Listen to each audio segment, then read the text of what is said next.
کے وضاحت کے حوالے سے گفتگو جاری تھی۔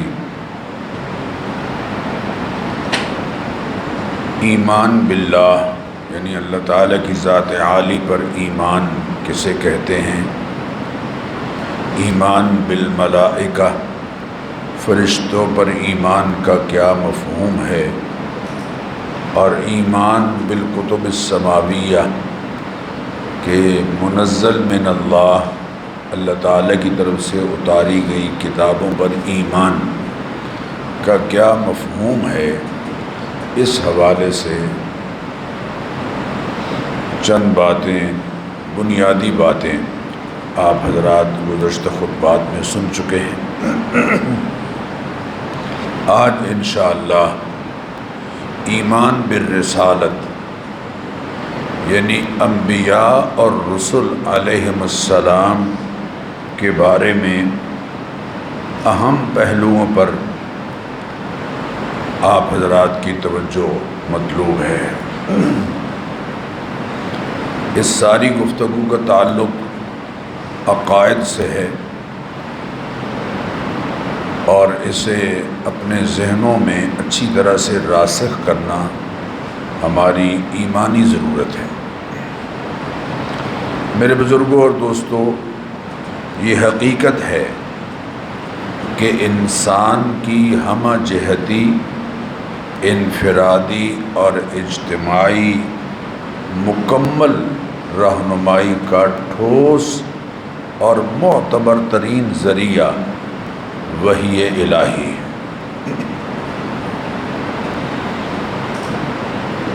وحی کی رہنمائی ہماری بنیادی ضرورت ہے،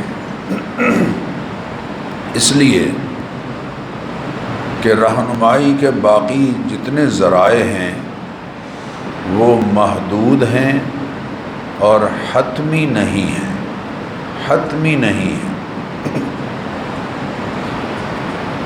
مثلا انسانی معلومات کا ایک ذریعہ حواس خمسہ ہے، رؤیت یعنی دیکھنا، سماعت یعنی سننے کی صلاحیت، نطق بولنے اور گفتگو کرنے کی قدرت، ذائقہ کسی چیز کو چکھنے کی صلاحیت، اور قوت شامہ یعنی سونگھنے کی صلاحیت۔ یہ حواس خمسہ ہمیں کئی چیزوں سے شناسا کرتے ہیں، لیکن ان سے حاصل ہونے والی معلومات محدود ہیں۔ مثلا انگور کی بیل کو کوئی آدمی آنکھوں سے دیکھ سکتا ہے، اس کی رنگت متعین کر سکتا ہے، اس کے پھل کو چکھ سکتا ہے۔ حواس کا اس سے زیادہ کوئی کردار نہیں رہتا۔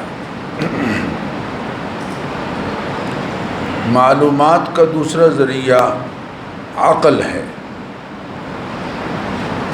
وہ انگور کی بیل کے بارے میں بتاتی ہے کہ اسے کسی انسان نے اگایا ہوگا یا قدرتاً من جانب اللہ اگی ہوگی، اور پانی نہ ملنے سے یہ خشک ہو جائے گی اور ایک عرصے تک ہر سال یہ پھل دیتی رہے گی، لیکن اس کا پھل کیسے کھایا جائے تو اس کا کھانا حلال ہے۔ اس سے تیار شدہ مشروب نبیذ کی صورت میں کب تک پینا جائز ہے، اور کب انگور سے کشید کیا گیا شراب یا مشروب نشہ آور ہونے کی وجہ سے حرام ہو جاتا ہے۔ حرام اور حلال کا یہ فیصلہ حواس اور عقل نہیں کرتے بلکہ وحی الہی کرتے۔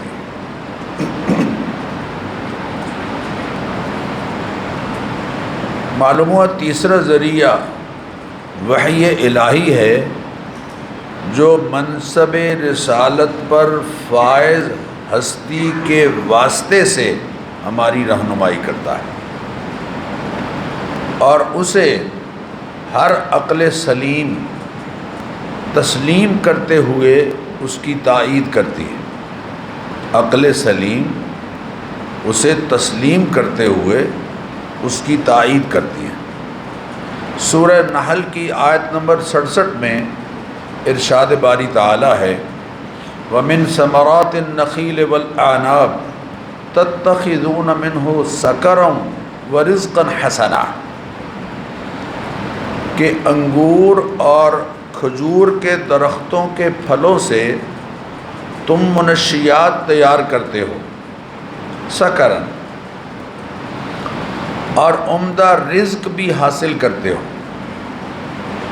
عمدہ رزق سے مراد کھجور اور انگور کے پھل کو کھانا ہے، کھا کر رزق حاصل کرنا ہے، اور اس کا پھل بیچ کر رزق حاصل کرنا ہے۔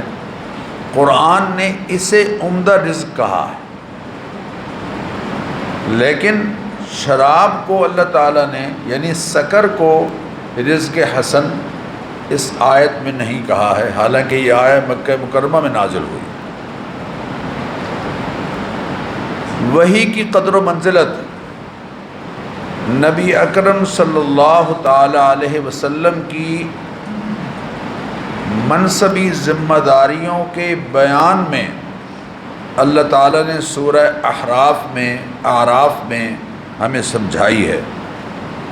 فرمایا الذین یتبعون الرسول النبی الامی الذی یجدونہ مکتوبا عندہم فی التوراۃ والانجیل، کہ یہ صاحبان ایمان اس رسول اکرم صلی اللہ علیہ وسلم کی پیروی کرتے ہیں کہ جن کا تذکرہ یہ تورات میں بھی پاتے ہیں، انجیل میں بھی پاتے ہیں۔ یأمرہم بالمعروف وینہاہم عن المنکر، وہ معروف کا حکم دیتے ہیں اور منکر سے انہیں روکتے ہیں۔ ویحل لہم الطیبات ویحرم علیہم الخبائث، وہ پاکیزہ چیزوں کو حلال قرار دیتے ہیں اور ناپاک چیزوں اور گندی چیزوں کا حرام ہونا بتاتے ہیں۔ یہ الفاظ وحی کی اہمیت کو واضح کر رہے ہیں۔ وَيَضَعُ عَنْهُمْ إِصْرَهُمْ وَالْأَغْلَالَ الَّتِي كَانَتْ عَلَيْهِمْ، اور ان لوگوں پر جو بوجھ اور طوق پڑے ہوئے تھے انہیں وہ دور کرتے ہیں۔ فَالَّذِينَ آمَنُوا بِهِ، جو اس رسول اکرم صلی اللہ علیہ وسلم کی ذات کریمہ پر ایمان لائے، وَعَزَّرُوهُ، اور ان کا ادب و احترام کرتے ہیں، ان کی حمایت کرتے ہیں، وَنَصَرُوهُ وَاتَّبَعُوا النُّورَ الَّذِي أُنزِلَ مَعَهُ، اور اس نور کی پیروی کرتے ہیں جو ان کے ساتھ اتارا گیا ہے۔ أُولَئِكَ هُمُ الْمُفْلِحُونَ، یہ ہیں فلاح پانے والے۔ اس بات کو یوں بھی سمجھا جا سکتا ہے کہ انسان کے 3 اختیاری اعمال ہیں۔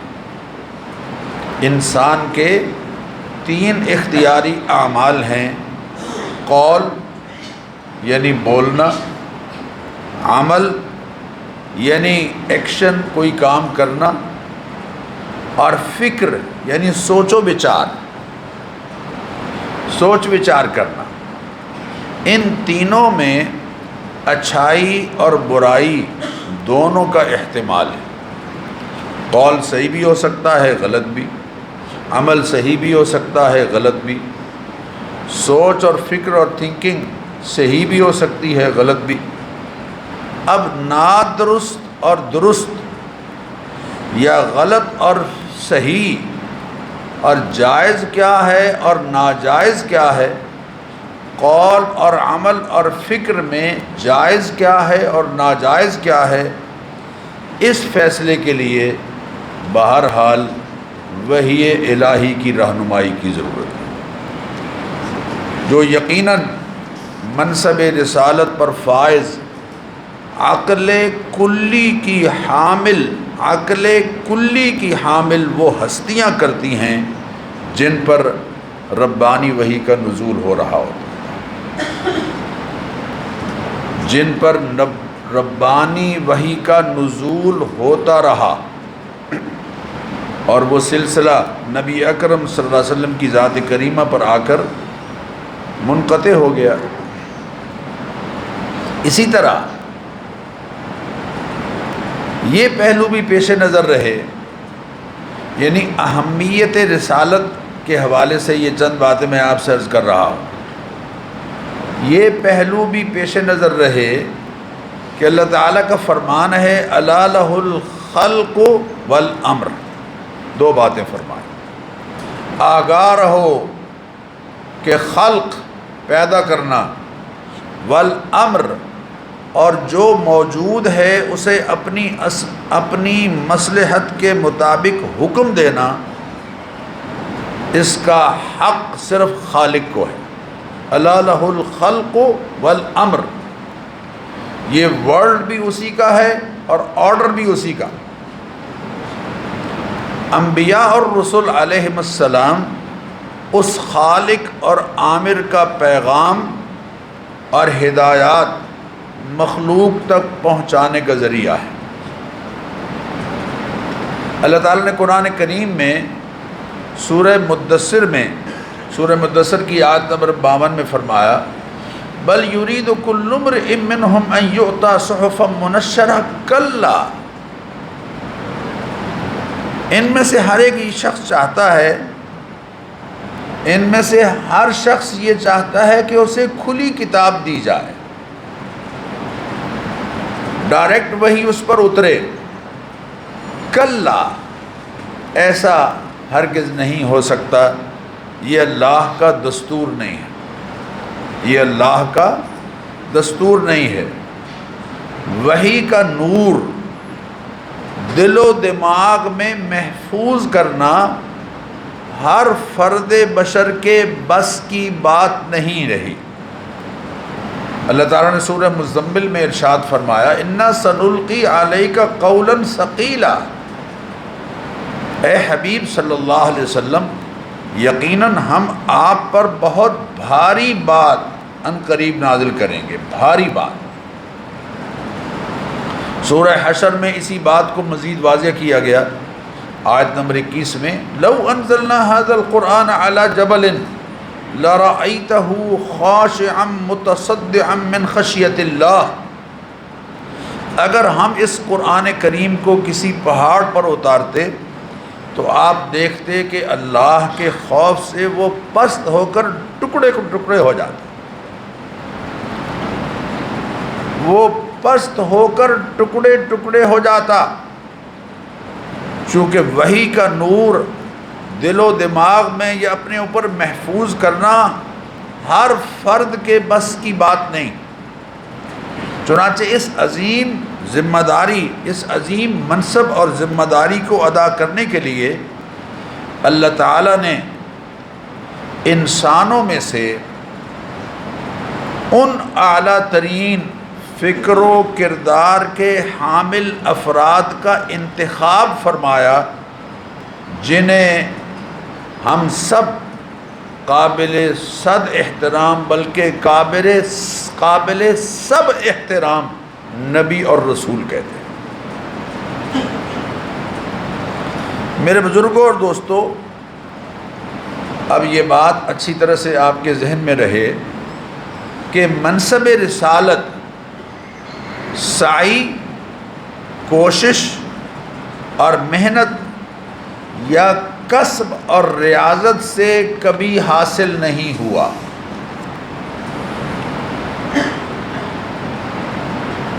بلکہ یہ عطیہ ربانی اور انتخاب الہی سے ہی حاصل ہوتا رہا ہے۔ دوسری بات، منصب رسالت کبھی تدریجاً، مرحلہ بمرحلہ، مختلف درجات کی صورت میں نہیں ملا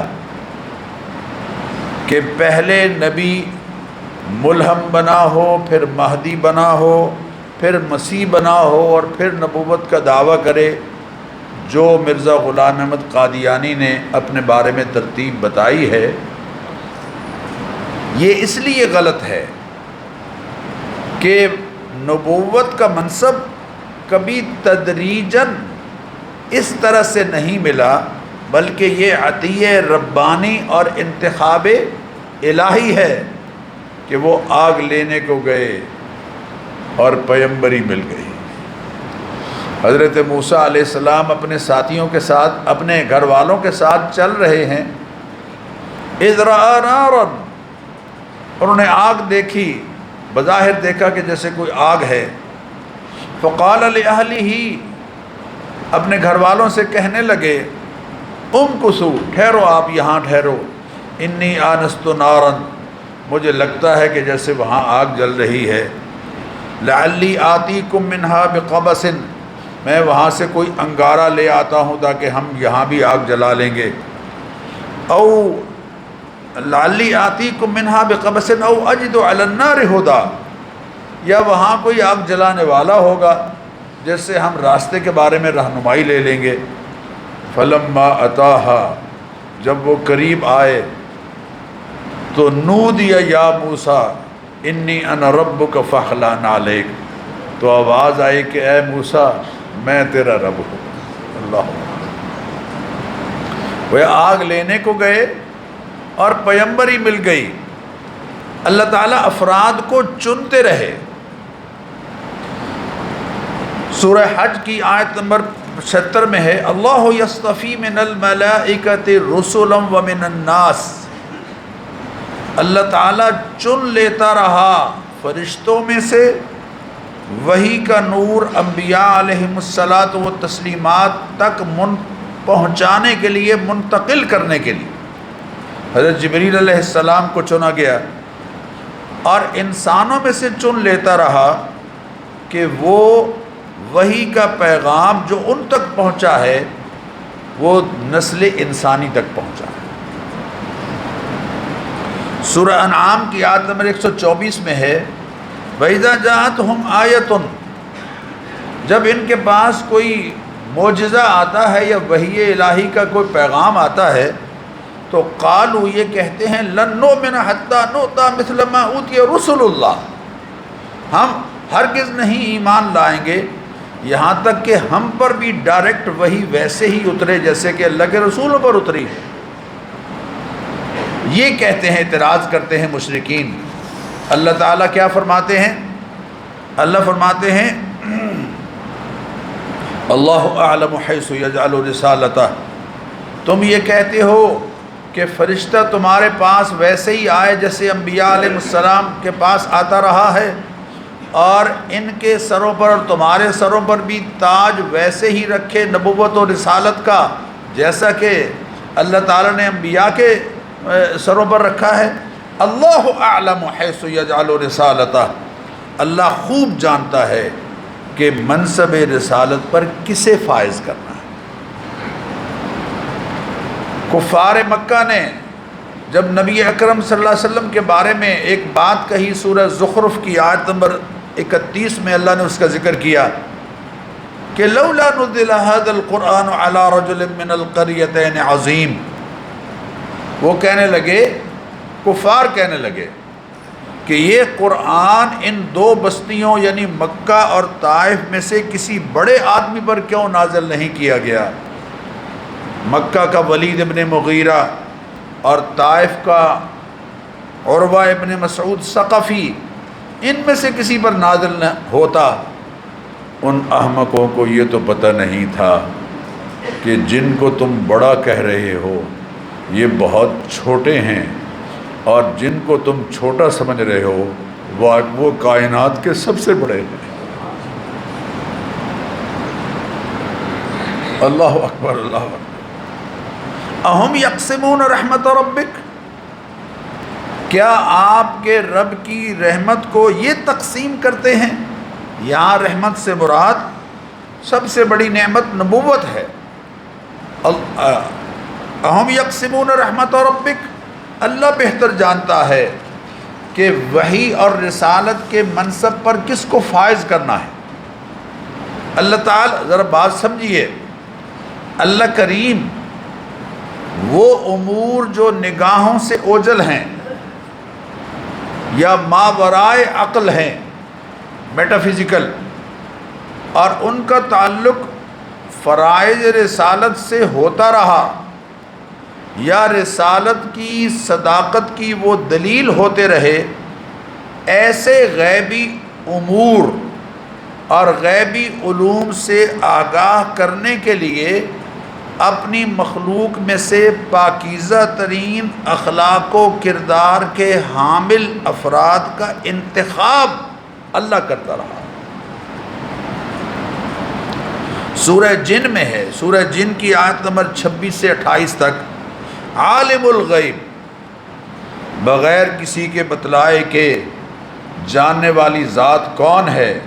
اللہ، لا محدود کلی اور ذاتی علم رکھنے والی ذات اللہ تعالیٰ کی ہے۔ فلا یظہر علی غیبہ احدا، وہ اپنے غیب کا اظہار کسی پر نہیں کرتا، الا من ارتضی من رسول، سوائے اس رسول کے جسے وہ پسند کر لے، اور وحی کا سلسلہ ان پر شروع کر دیتا ہے۔ پھر وحی کی امانت کی حفاظت اس طرح سے کرتا ہے، اللہ اکبر اللہ اکبر، وحی کی امانت کی حفاظت اس طرح سے کرتا ہے کہ فَإِنَّهُ يَسْلُكُ مِن بَيْنِ يَدَيْهِ وَمِنْ خَلْفِهِ رَصَدًا، رسول کے آگے پیچھے پہرے دار فرشتے مقرر کر دیتا رہا ہے۔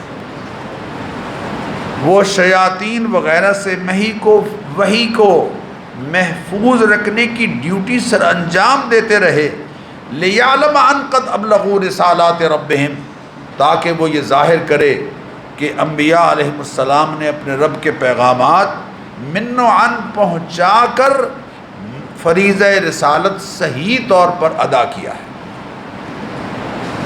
اللہ اکبر اللہ۔ سورہ آل عمران میں اس بات کو بیان فرمایا، ما کان اللہ لیذر المؤمنین علی ما انتم علیہ، اللہ تعالیٰ ایمان والوں کو جس حال پر وہ پہلے تھے ویسے ہی چھوڑ دے، یہ اللہ کے شایان شان نہیں ہے۔ حتی یمیز الخبیث من الطیب، یہاں تک کہ پاک اور ناپاک الگ کر دے، پاک کیا ہے، ناپاک کیا ہے، حلال کیا ہے، حرام کیا ہے، اس کو بالکل الگ کر دے۔ اور وہ کیسے الگ کرتا ہے؟ وَمَا كَانَ اللَّهُ لِيُطْلِعَكُمْ عَلَى الْغَيْبِ وَلَكِنَّ اللَّهَ يَجْتَبِي مِن رُّسُلِهِ مَن يَشَاءُ، وحی الہی کے ذریعے سے غیبی علوم سے شناسا اور اطلاع اپنے رسولوں کو، ان کو جن کو اس نے اپنے اس منصب کے لیے چن لیا، ان کو مطلع کرتا رہا ہے۔ تو میرے بزرگوں اور دوستو، وہ محترم اور محتشم شخصیات کہ جنہیں منصب رسالت اور نبوت پر اللہ فائز کرتے رہے ہیں، ان کے بارے میں چند باتیں پیش نظر رکھنا بہت ضروری ہے۔ آپ کی توجہ میری طرف ہے نا؟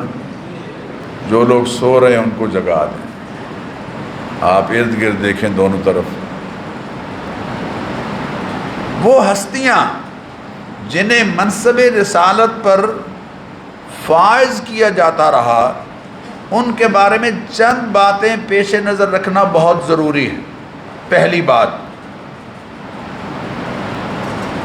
وہ اللہ کی چنی ہوئی ہستیاں تھیں۔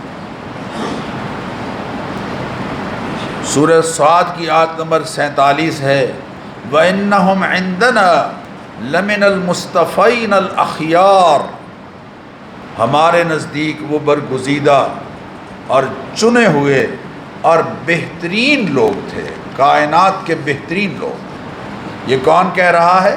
اللہ تعالیٰ فرما رہے ہیں۔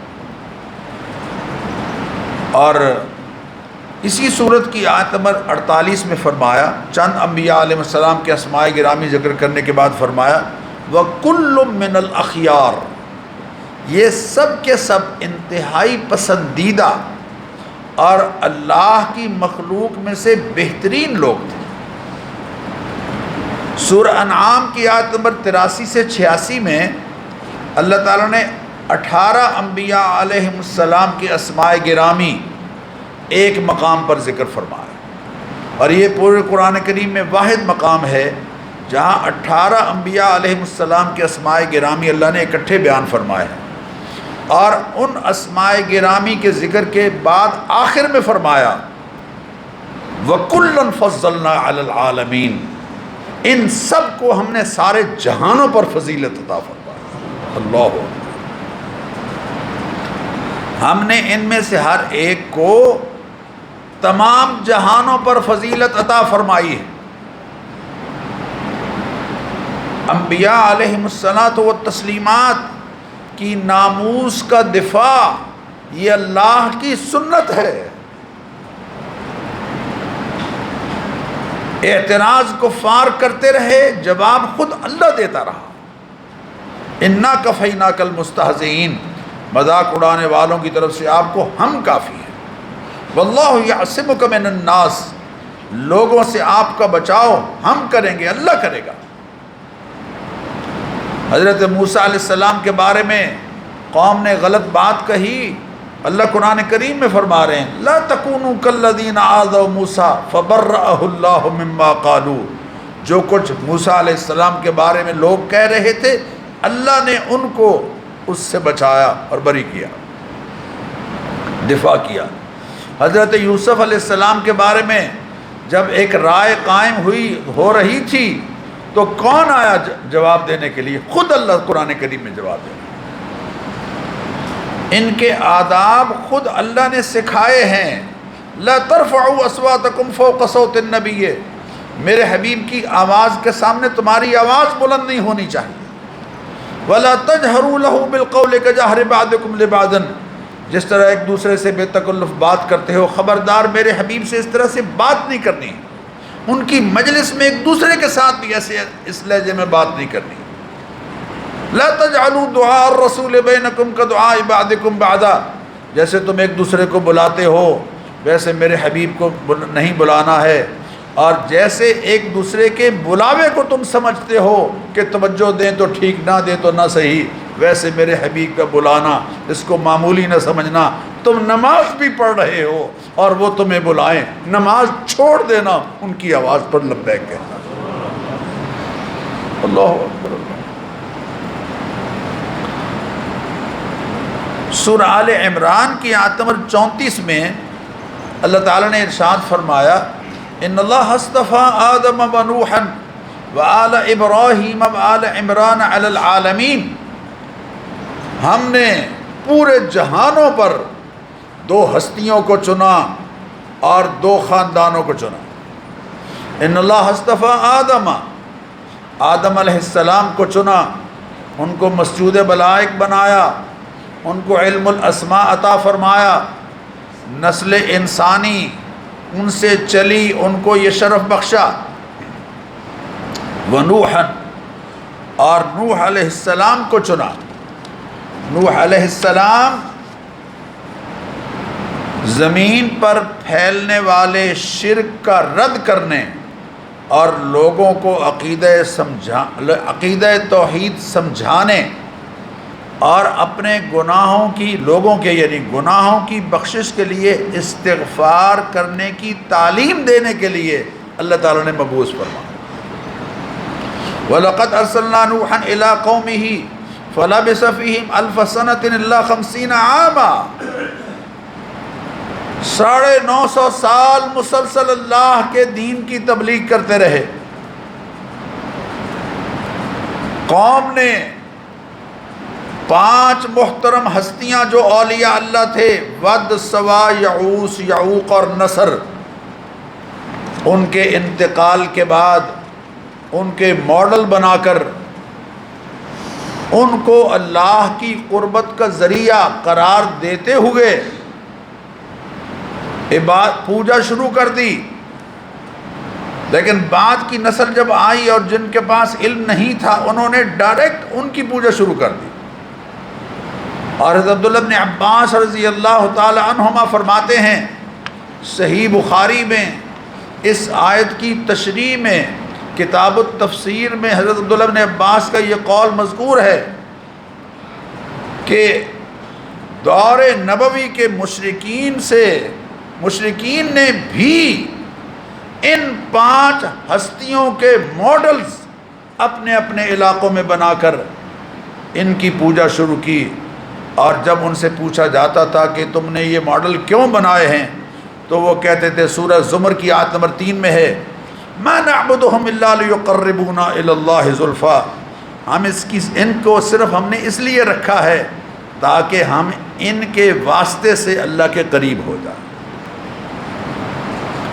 جنہوں اج بھی اسی پنجابی کہندے ہیں، ساڑھے سادے لوگ کہندے ہیں کہ ساڑی سندا نہیں تے انہاں دی موڑدا نہیں۔ وہ تو کہہ رہا ہے اذا سألک عبادی عنی فانی قریب، جب میرا بندہ میرے بارے میں آپ سے پوچھے تو ان کو بتائیں کہ میں اس کے قریب ہوں، اجیب دعوت الداع اذا دعان، جب بھی کوئی پکارنے والا کوئی پکارتا ہے تو میں اس کی پکار کو قبول کرتا ہوں، نہ صرف سنتا ہوں بلکہ اجیبو، اجابت کہتے ہیں قبول کرنا۔ وقال ربکم ادعونی استجب لکم، تمہارا رب تم سے کہتا ہے کہ مجھے پکارو، میں تمہاری پکار کو قبول کروں گا۔ اما یجیب المضطر اذا دعاہ ویکشف السوء، مجبور کی پکار کو کون قبول کرتا ہے اور کون اس کی مشکلیں حل کرتا ہے؟ الہ مع اللہ، اللہ کے سوا کوئی اور الہ بھی ہے؟ الیس اللہ بکاف عبدہ، کیا اللہ اپنے بندے کو کافی نہیں ہے؟ میں تو بہت ساری آیات ہیں میں چھوڑ رہا ہوں۔ سورہ یونس کی آیت نمبر 18 میں ہے وَيَعْبُدُونَ مِن دُونِ اللَّهِ مَا لَا يَضُرُّهُمْ وَلَا يَنْفَعُهُمْ، اللہ کے سوا اوروں کی عبادت کرتے ہیں حالانکہ نہ ان کو نفع دے سکتے ہیں نہ نقصان دے سکتے ہیں۔ وَيَقُولُونَ هَؤُلَاءِ شُفَعَاؤُنَا عِندَ اللَّهِ، اور کہتے یہ ہیں کہ یہ اللہ کے ہاں ہمارے سفارشی ہیں، ہماری تو وہ سنتا نہیں ہے، وہ تو افسر کو ملنا ہو تو پہلے پی او کو ملنا ضروری ہے۔ لا تضربوا للہ الامثال، خبردار میرے بارے میں اپنی مثالیں مت فٹ کرو، یہ مثالیں اپنے پاس رکھو، مثالوں سے میں ما ورا ہوں، لیس کمثلہ شیء وَلَهُ الْمَثَلُ الْأَعْلَىٰ فِي السَّمَاوَاتِ وَالْأَرْضِ۔ اللہ اکبر، اللہ اکبر۔ سورہ بنی اسرائیل میں ہے قُلِ ادْعُوا الَّذِينَ زَعَمْتُم مِّن دُونِهِ، آپ ان سے کہہ دیجئے کہ جن کو تم اپنا معبود سمجھ رہے ہو اور انہیں پکارتے ہو، فَلَا يَمْلِكُونَ كَشْفَ الضُّرِّ عَنْكُمْ، لا یملکون کا معنی کیا ہے؟ لا یملکون اردو میں بڑا آسان ترجمہ ہے، لا یملکون، وہ مالک نہیں ہیں، کشف الضر عنکم، تکلیف کو تم سے دور کرنے کے لیے۔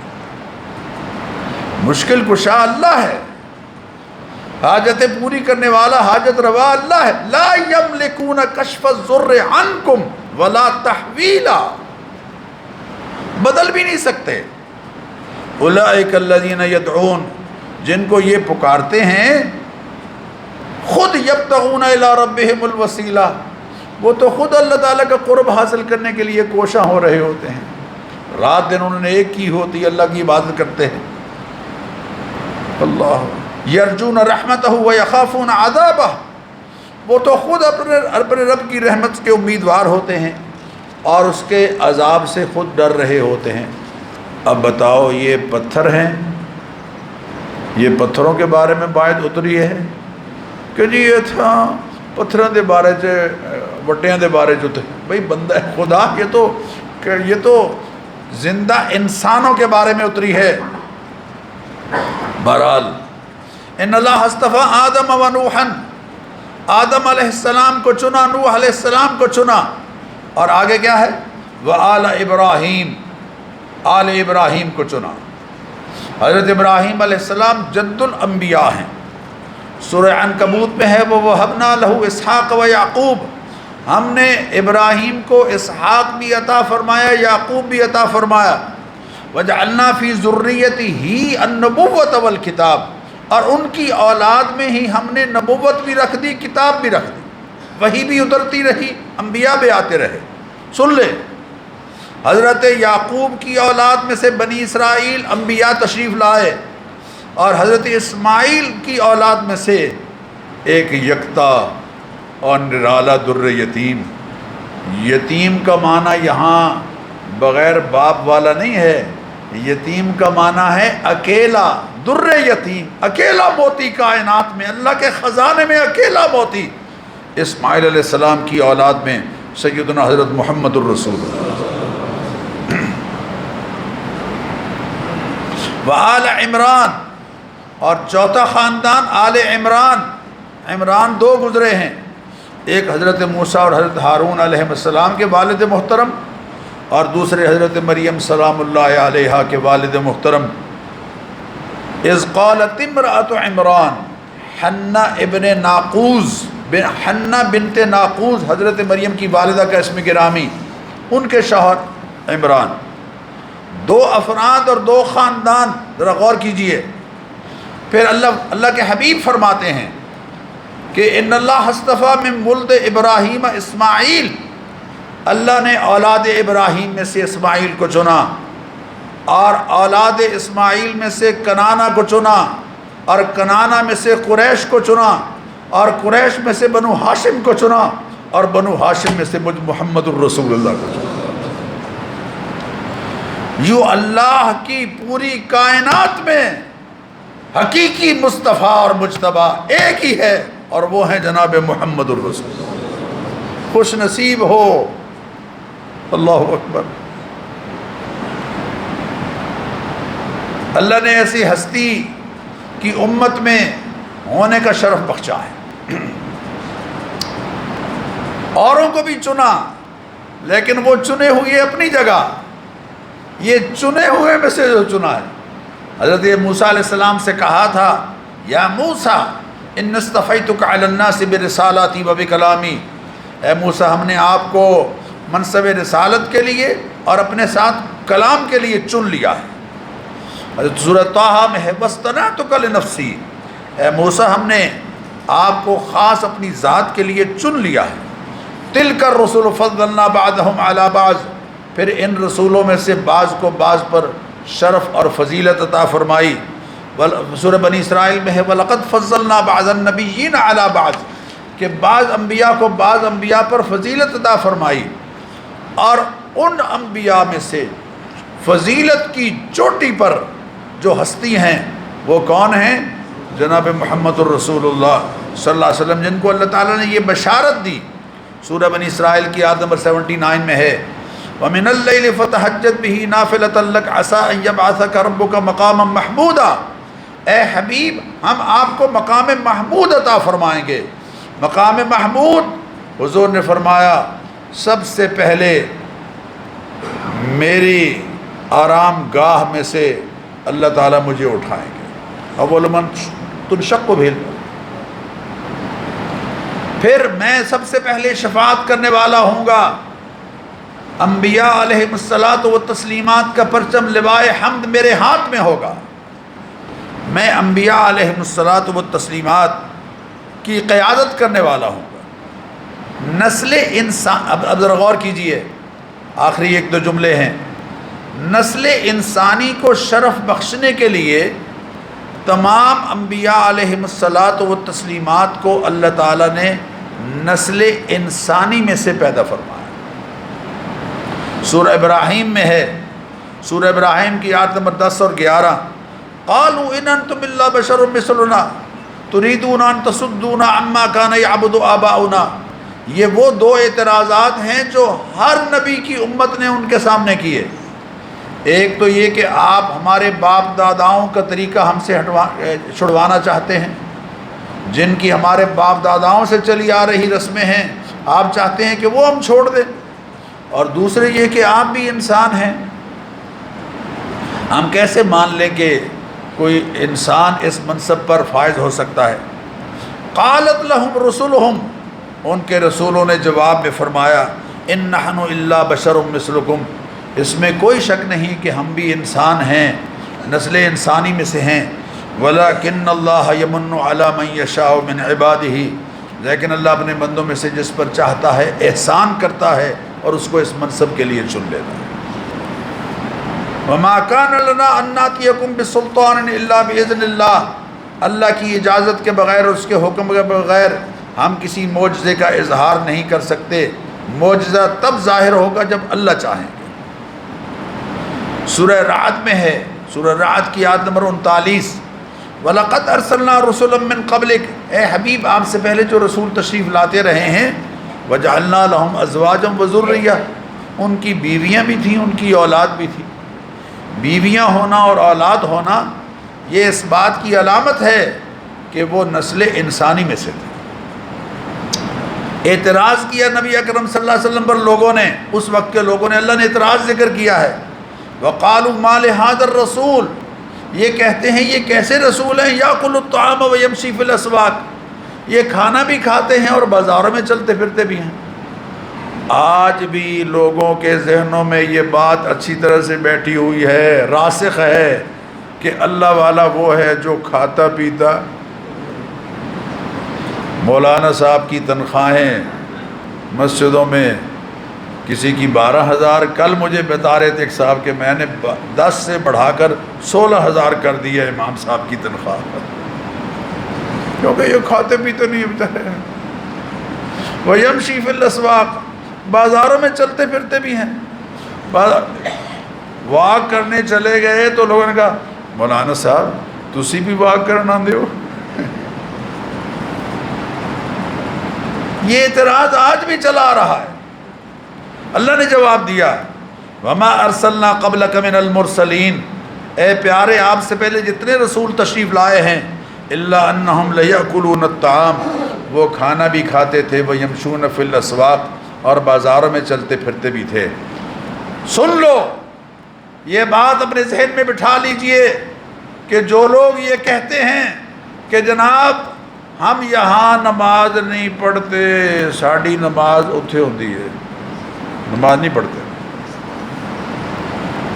ساڑی نماز اتھے نہیں ہوتی، اتھے ہوتی ہے، لیکن کھانے پینے میں سارا کچھ یہاں ہی ہوتا ہے۔ اللہ اکبر، اللہ اکبر۔ یہ انبیاء علیہ الصلوۃ والتسلیمات کی تعلیمات سے ہٹ کر لوگ ہیں۔ دوسرا اعتراض سورہ بنی اسرائیل کی آیت نمبر 94 میں ہے، وَمَا مَنَعَ النَّاسَ أَن يُؤْمِنُوا إِذْ جَاءَهُمُ الْهُدَىٰ إِلَّا أَن قَالُوا أَبَعَثَ اللَّهُ بَشَرًا رَسُولًا، لوگوں کے ایمان لانے میں یہ بات رکاوٹ بنی ہوئی ہے، باعث تعجب ہے کہ ایک بشر، ایک انسان اس منصب نبوت اور رسالت پر فائز ہو کر آ گیا ہے۔ قل، جواب اللہ دے رہے ہیں۔ کون دے رہا ہے جواب؟ اللہ دے رہے ہیں۔ آیت نمبر 95 میں، قل، اے حبیب آپ کہہ دیجئے، لو کان فی الارض ملائکۃ، اگر زمین پر فرشتے بستے ہوتے، یمشون مطمئنین، اطمینان کی زندگی گزارتے ہوتے، لنزلنا علیہم من السماء ملکا رسولا، تو ہم آسمان سے کسی فرشتے کو نبی اور رسول بنا کر بھیج دیتے جو ان کے لیے ماڈل ہوتا۔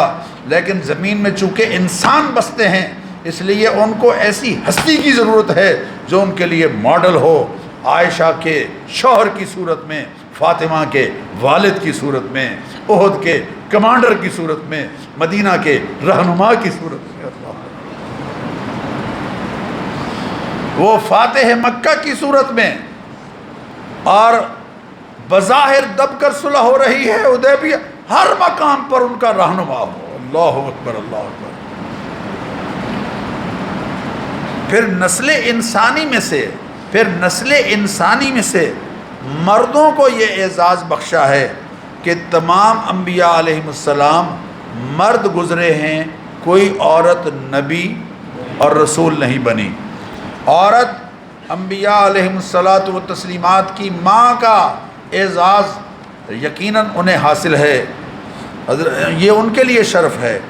لیکن انبیاء علیہ الصلاۃ والتسلیمات کے بارے میں سورہ نحل کی آیت نمبر 43 میں فرمایا، وَمَا أَرْسَلْنَا مِن قَبْلِكَ إِلَّا رِجَالًا نُوحِي إِلَيْهِمْ، آپ سے پہلے جن کی طرف ہم وحی کرتے رہے وہ سب مرد تھے۔ سورہ انبیاء کی آیت نمبر 7 میں ہے، وَمَا أَرْسَلْنَا قَبْلَكَ إِلَّا رِجَالًا نُوحِي إِلَيْهِمْ، آپ سے پہلے جتنی ہستیاں تشریف لاتی رہیں اس منصب پر فائز ہو کر، وہ سب مرد تھیں۔ فَاسْأَلُوا أَهْلَ الذِّكْرِ إِن كُنتُمْ لَا تَعْلَمُونَ، اگر ان کو معلوم نہیں ہے مشرکین مکہ کو تو یہود و نصارہ جو صاحبان علم ہیں ان میں سے، ان سے جا کر پوچھیں۔ ما جعلناہم جسدا لا یاکلون الطعام، ہم نے ان کا جسم ایسا نہیں بنایا کہ جو وہ کھاتے نہ ہوں، وہ کھاتے بھی تھے اور پیتے بھی تھے۔ یہ ہے منصب رسالت، ہماری منصب رسالت پر فائز ہونے والی ہستیوں کے بارے میں تعارف۔ اور میرے بزرگوں اور دوستوں، رسالت اور وحی اس امت کی رہنمائی کے لیے بلکہ نسل انسانی کی رہنمائی کی بنیادی ضرورت ہے۔ اس پر انشاءاللہ آئندہ خطبے میں چند باتیں ہوں گی۔ وآخر دعوانا الحمدللہ۔